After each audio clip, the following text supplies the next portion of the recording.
Good morning, everybody. Welcome to the Uber Cordero Show. And today we have a wonderful guest to talk to us about a book that she just published. I'm going to read a little bit about her bio. Her name is Galina Bogatova. And she's got a PhD from International University, Florida International University.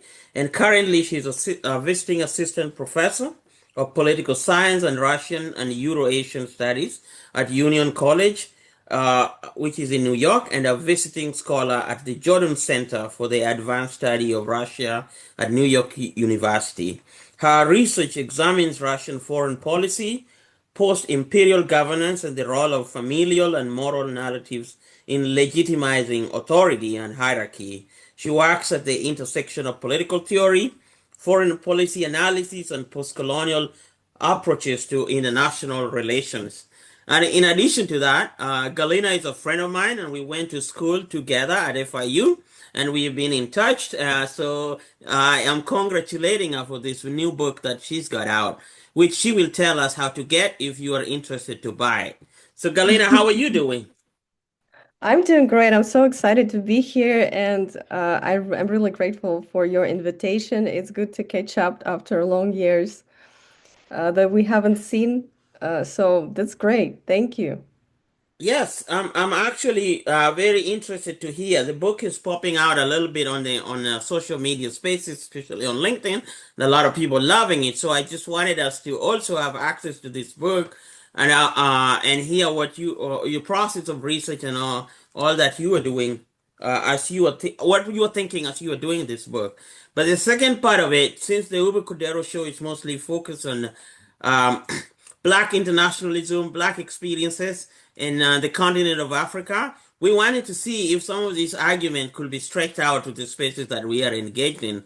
So it'll be wonderful to hear exchanges of ideas and thoughts and processes and systems of oppression that we might be blind to.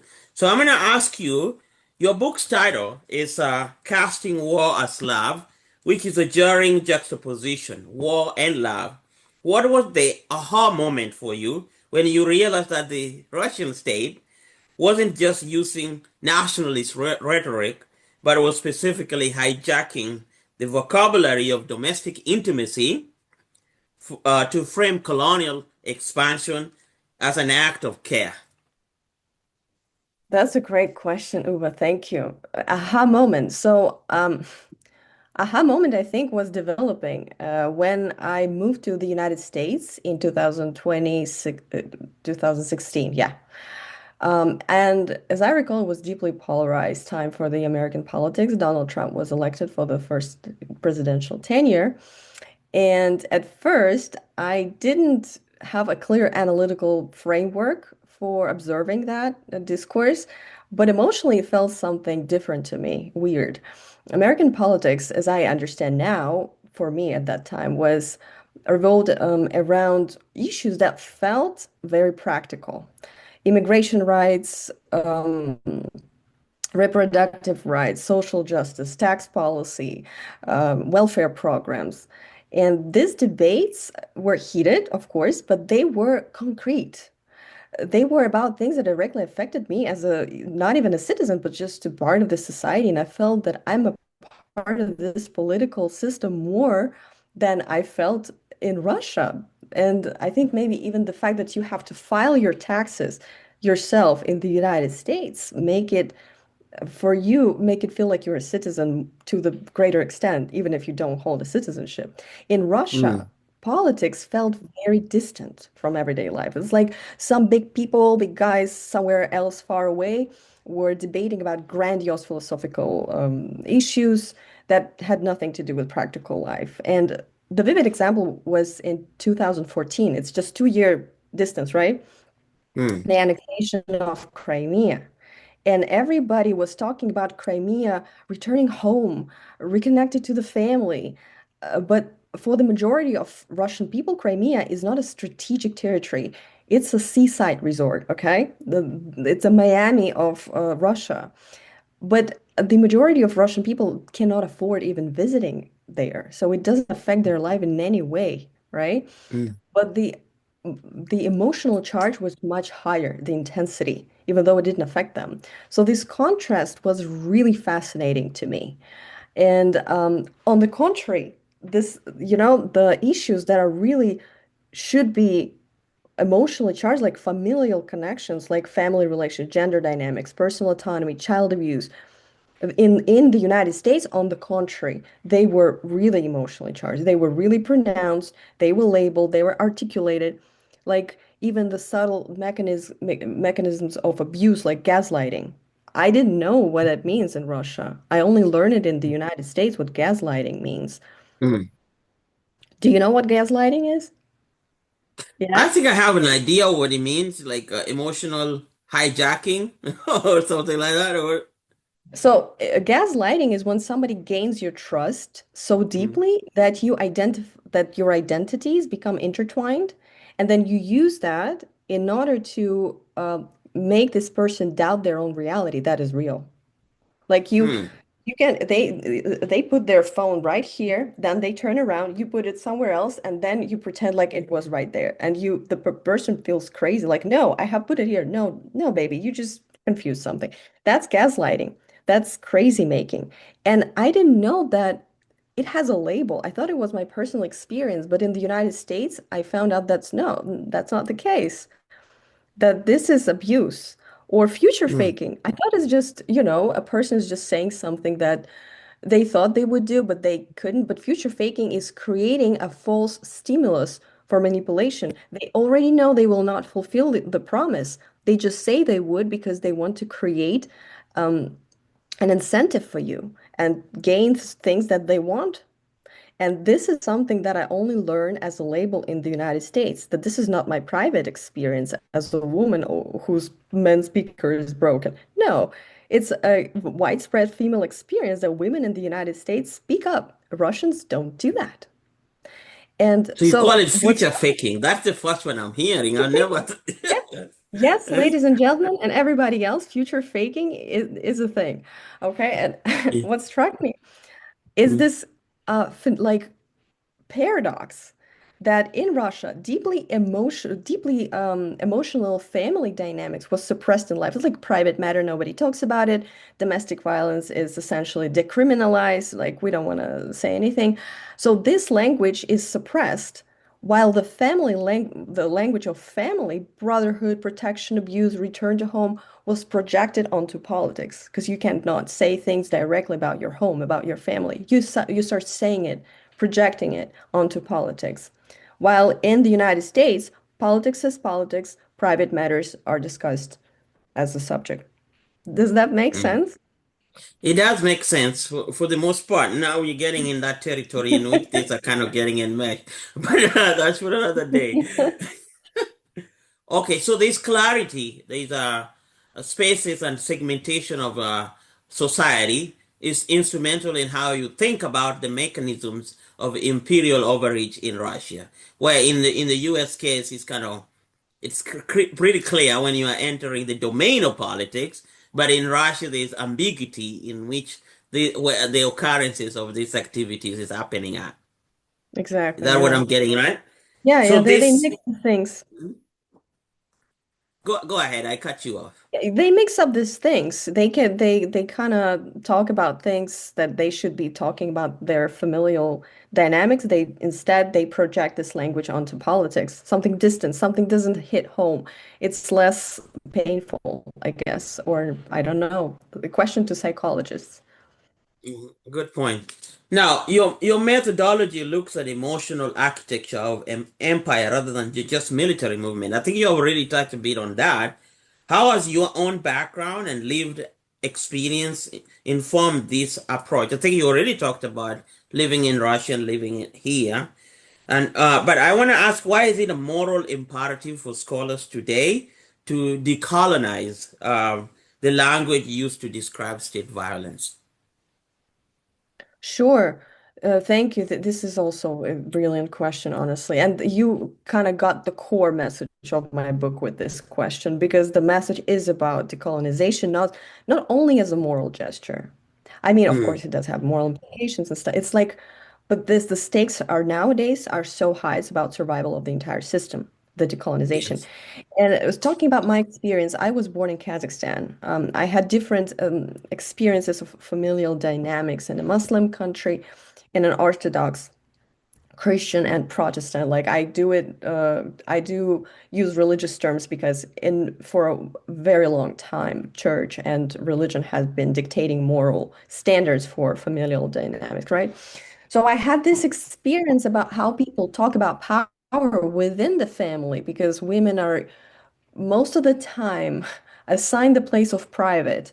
So I was analyzing something, the space that I was assigned to, right? Okay, you stay here, your place in the kitchen. Okay, kitchen, fine. I'm gonna analyze the kitchen. Mm. So I analyzed it Mm. throughout my Mm. lifetime. And when I actually stepped into the social domain, into the public, when I got the chance, I realized that decolonization is now it's a political language. It's not just the circumstance. It's also a tool for the empires to reproduce themselves. If we allow the empires to describe themselves as they have always describing themselves, using the same terms, using the same language, they will repeat the destructive patterns of behavior until they suicide. Okay? Mm. Or destroy themselves. And so right now, decolonization is about the survival of the entire system. It's even for people who think they benefit from hierarchy. It's now not a question of morality. And in psychology, we understand it, similar, there's similar dynamic. I'm not a psychologist, but I know that if people suppress their emotions and refuse to confront the darker side of their personality or of themselves, these forces that they deny will not disappear. They will simply return in distorted ways and they will shape their decisions. They will sabotage them forever until they self-destruct. And many of like I don't know about you, Oba, but a lot of grown-up people's like I'm a grown-up person. I'm rational. I'm reasonable. Why do I make this stupid choices that sabotage my life? Why do I choose wrong people for friendship or for romantic relationship? Like not every a lot of the majority of people they don't grow up with their age. They get older. Mm. Do they grow up? Not necessarily. So psychologists explain it with the fact that these different parts of psyche are not connected to each other. Same with the political systems, as I introduce it in my book. It is the disconnection between the social layers of the system that create this destructive pattern that goes and goes and goes. And without this Mm. difficult realization, even those who think produce the language of safety for themselves, they Mm. actually are destroying themselves. And this is the Mm. core message. Decolonization is not moral gesture, is a gesture of survival right now. Now, for the sake of the audience, we just want to unpack a little of the background context of this situation. Here we are talking about quite a longue durée history of Russia, but mostly premised on recent happenings. Now, in my classes in history, growing up in Kenya, we were told that there were imperial powers who were often the bad guys, and they came over and took our land and displaced people, and they wanted it for themselves. Mostly were Western European powers. And then we were told there were two great powers that emerged after the First World War and the Second World War. One was the Russian Empire at the First World War, and later on the Soviet Union, which is another name for the empire that came after the First World War. Uh, on one hand, those who are not colonial empires. Okay, that's what the Mhm, textbook used to say. And the mhm, other one was on the far west, which was the United mhm, States. It was mhm. also not a colonial empire. So the text Okay, was got like it. the empires were Western European countries. They came and dominated you, enslaved you, did all this stuff. But the Americans and the Soviets, they didn't do none of that. So now, you growing up in Kazakhstan as being Russian and having this experience, we might talk about later on, then explain to my audience why you still saying they're casting war as love. Well, because this is a great point. The difference between Russian style colonialism and Western style colonialism is they're different. That's why mm, Russians have been selling this narrative of liberators of standing in bricks with like with ex-colonies, right? mm, Like how convenient is that? Um, while if you are coming from the post-Soviet South, mm, you're gonna feel the experience of the poor north south. North meaning like there is a rich north, then there is a poor north, Russia. So mm, how does it feel to be the subaltern of the poor north? It is even more silenced because Russia is already positioning itself as a subaltern to the West. So the mm. West is already generalizing, is already racially blind towards Russians. They think everything is Russian. Are you from Kazakhstan? Yes. Oh, that's Russia? So they don't understand the dynamics within it. So they blur it. But the fact is that Russia is even more colonial, and its colonialism has been even more persistent than Western because it was delivered as love, because there is no really pronounced dichotomy of supremacy and inferiority. No, there's senior and junior. No, you're not our property, you're our younger brother or our child or our, wife. Do you love your wife? Of course. Do you love your younger brother? Of course. Do you teach them sometimes how to live this life? Yes. Do you give them money sometimes to help them out? Sometimes, yes. Do you discipline them when they were kids? Of course. That's how you pronounce love. And if you're coming from an abusive family, this is the most convenient thing you can sell. And for the South, for the global South, this narrative of this juxtaposition to this straightforward conversation about dehumanization, inferiority, supremacy, commodifying of humans. Of course, it will sound as if, it's love, but it is colonialism. And it is so convenient that Russia to this day can do it. If you ask, okay, I will not go there, but if you ask people who live in Yamal-Nenetsky district, they will maybe share their own perspective of how they see Russia. Is it a state or is it an empire? mm. That's interesting because it's leading me to the question I want to ask you. In the book, you highlight different familial expressions of filial love. You talk about romantic gestures, and you talk about paternalistic relationships, one of parenthood or father would usually, or that. I wanted you to make examples of these cases where the imperial adventure is categorized as either a romantic exercise, and when it is categorized as infantilizing the recipient society, So you want me to or other. explain how? Yeah. So, like for example, I'm asking you, what? How would Russia describe the experience with Ukraine? Okay, so Ukraine has been traditionally presented as a cradle of Russian culture. Kiev Mm, there is a basically saying that travels throughout the time and place and space. Kiev is the mother of Russian cities. And mm, the Ukrainian culture is introduced as the elderly, a relative mother, somebody who is an outdated, is old, and the way that she speaks is a little ridiculous because it is an old Russian language. It's not really Russian, not proper Russian. They have sucked out all the cultural elite capabilities and resources and made it a heritage for them. Imagine an imperial child, a narcissistic son who's strong, who has been nurtured by their mother, now decided that his mother is the extension of his own ego, and she needs to just, pass away already. You're too old to live this life. You don't deserve to have a say. And when the mother is trying to put boundaries, she's a weird mother. It's not natural for mothers to be not self-sacrificial.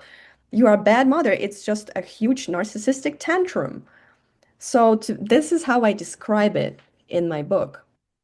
Mm. So the case of Ukraine is reclaiming or overreaching the boundaries of a relationship that is parental in nature. Kiev is the mother city, is the foundational society upon which the whole country is based on. What about other Central Asian societies? What is the So nature of their? Mm, with Kazakhstan, with Middle Asia, Russia has entered the relationship with them when it was already a quite a mature empire. They already had mm, experience with Caucasus, with Eastern Europe, with Siberia. So they had a lot of experience and they were quite mature, just like Western countries. And with the Asia, they had a lot of similar language that Western empires had, mm, infantilizing. mm, Um, the illusion that they created something from scratch, that they created their alphabet as if they didn't have it, that they have educated them, that they have built the entire, civilization there as if there was none. So in this regard, for the Western reader, it will be very easy to grasp this dynamic that de-legitimizes the decision taking against the policies of Russian doctrine as immature, as a mistake, misfire, childish behavior, need of discipline and or correction or mentorship, this mm. kind of language. Yeah, that's interesting because I'm thinking about it in the based on the experience in the African and the Caribbean spaces, where it was fast for the longest time, it was more like dehumanizing conversations. Okay, so it's like the conversations that others them outside humanity, not as less than humanity. Then, as time went by, it changed to infantilizing discourse. Like, we have to take care of you, we have to prepare you for independence, we have to educate you so you can function as a civilized people. So it changed over time. First, it started by othering. We can enslave, dominate, and take your stuff because you're not a human being. Then, as the liberals of the 19th century won the debate, it's like, okay, they're people, but we need to train them. So I think I see difference. I wonder if that's the case also with regards to Middle Asia, as you put it, or it's one in which you are I people, but we're dominant, right? In my book, I did not observe dehumanization. I Mm, observed I observed the degrading language mm, that they're yeah. barbarians, that they abuse their children. A lot of attention was placed upon children be like upbringing. This tradition Mm-hmm. of bachabazi, I don't know if you heard of it, is abusing little boys, using them as sexual dolls. That was Oh something yeah, yeah, yeah. In common. Afghanistan, yeah. Yes, in Afghanistan, it used to be quite spread in Turkestan. It's a this before all the other stans were created. Though it was called Turkestan. They addressed this issue quite a lot in the cultural, representation of that region in the paintings and in the diaries of the colonial officers there. They draw a lot of attention to education and creating alphabet that would be available for them. So Kazakh Mm, language is now in Slavic Cyrillic alphabet. So they created schools, um, social services. They basically came there as social service colonizers. Not that they didn't kill people and conquered people, but after they done it, they started acting as if they were a parent of an abandoned child. I see. I see. Wow. That that's deep, Galina. I'm gonna ask you another question here about for our listeners interested in political economy and sovereignty, what are the inherent dangers of states framing foreign policy through the lens of kinship or cultural intimacy? instead of pragmatic, interest-based diplomacy? How does this sanitization of conquest make it harder for the international community to mount effective resistance towards such practices? Yeah, wonderful, very practical question for Yeah, people to educate themselves politically. First of all, enroll to UBA's political science class. yeah, Get education.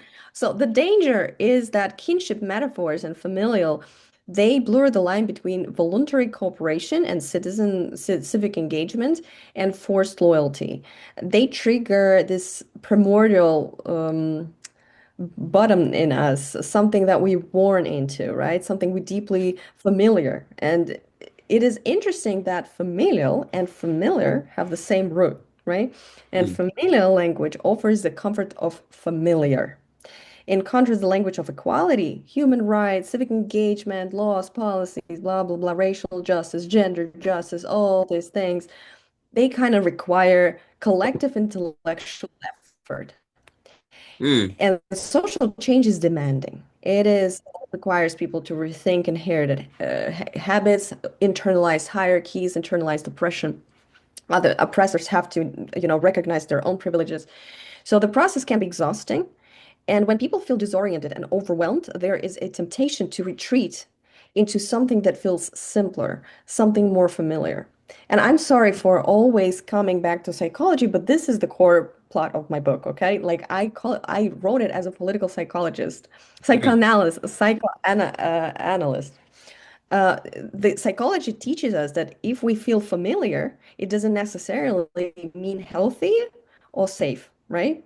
Some family environments are so deeply abusive that children who grew up in those environments, they often subconsciously seek similar dynamics later in life so that hostility feels like home.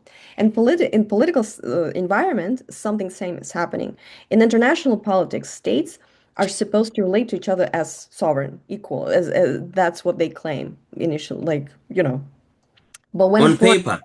Right. But Yeah. when foreign policy is framed in terms of family obligation, equality disappears because you have to obey your parents, whether you think they're right or not. They're older, right? You have to bear their authority. You were not, you didn't ask to be born in this world, but you are already here. What do you do? So the stronger state become the guardian, while other cast as dependents. And the Mm. language sanitizes this conquest and the violation of human rights as care. Domination described as guardianship care, like parenting, and that's the danger. Because at that point, the conversation, it shifts away from law and sovereignty towards emotional narratives of belonging. Very comforting, especially when people are afraid, when they're scared. This is the last thing they want to do is to analyze. They want to feel comfort and lean on this very familiar language that is familial as well.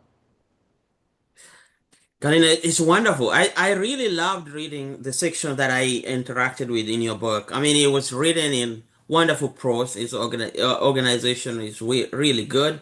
And it kind of makes it's simple to understand dynamics of imperial exercises, such as the one that we are experiencing now with regards to Ukraine.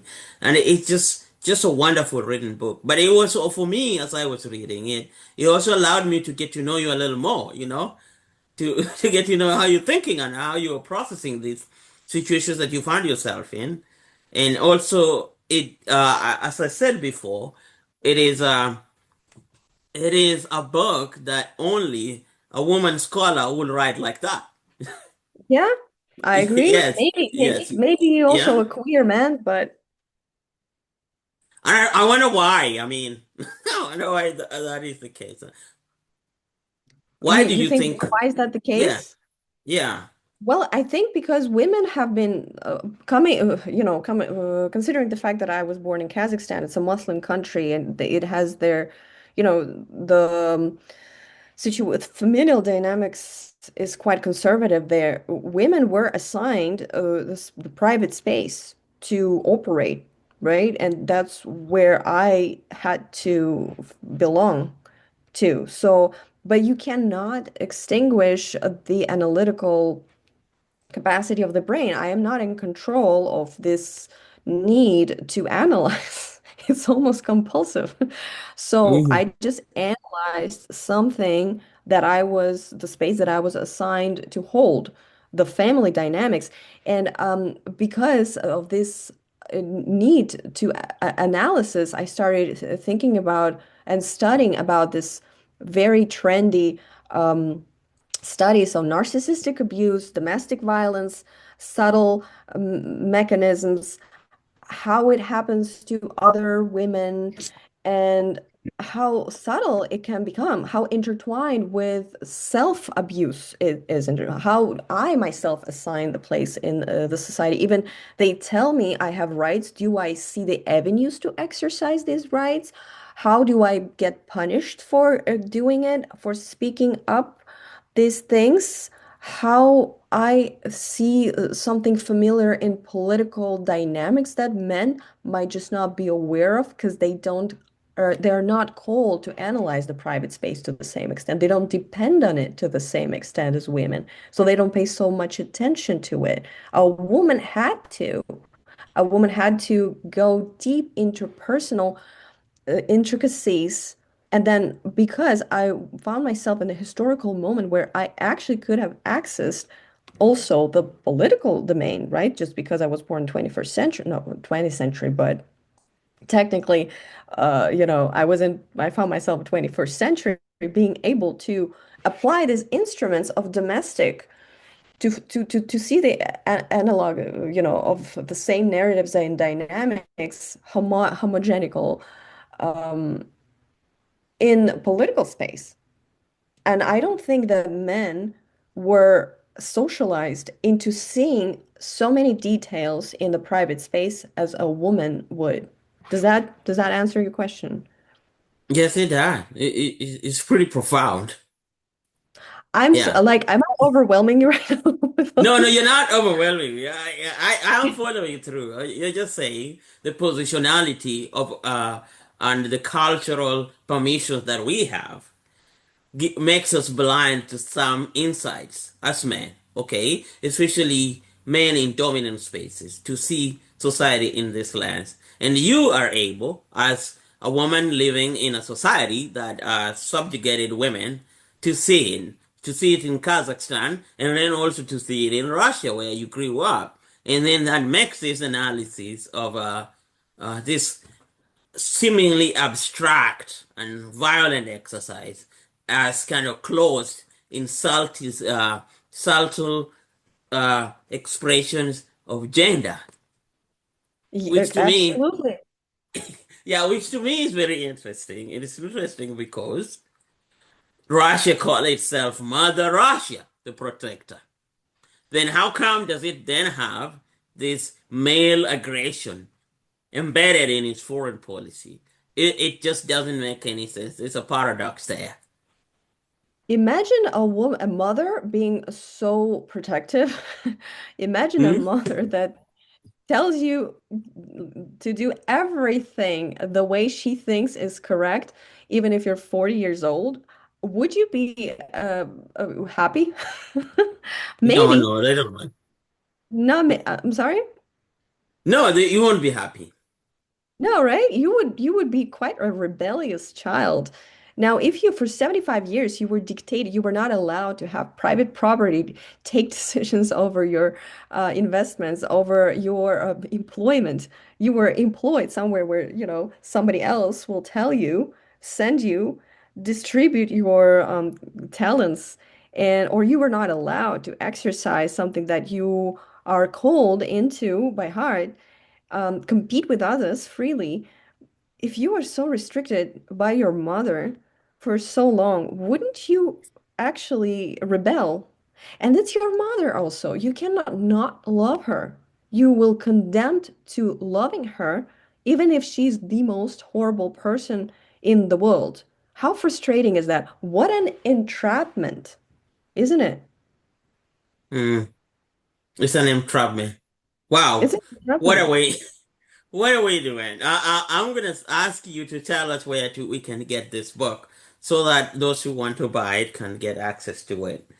Um And then I want to thank you again for coming to the show. And it's really, really interesting. Thank you so much.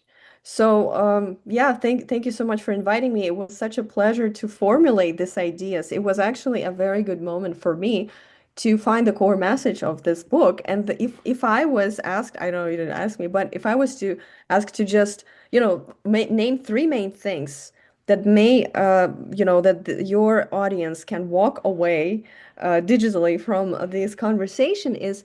First of all, empires very rarely call themselves empires. They can call themselves protectors, guardians, family, but not empires. Don't expect this. I know that you know it more than my audience does.